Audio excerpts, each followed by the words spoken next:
Yesterday we talked about how in a crucial conversation you can replace a mindset of fright with a mindset of wisdom, because you do realize that a crucial conversation can end in a win-win. It does not always have to be a win-loss situation.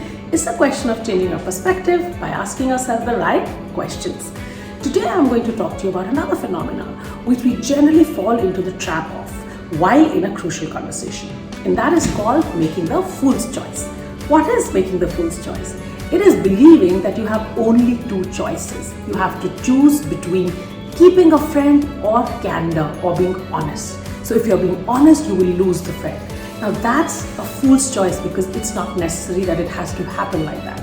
So for example, with your marketing colleagues, if you tell them that their strategy is not good enough, there's this fear, there's this either or choice that if I tell them, I will lose them as friends or colleagues.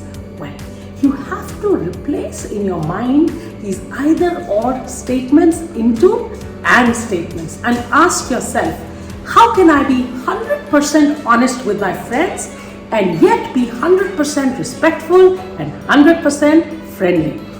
It's interesting, invariably, more often than not, if you will reflect, the minute you will replace either or to and situations, suddenly your mind and heart open up to the realm of possibilities. And then you do realize that yes, you can make it happen. You just have to get a little creative. The day you realize the power of and statements, that's the day your journey towards making meaningful dialogues begins.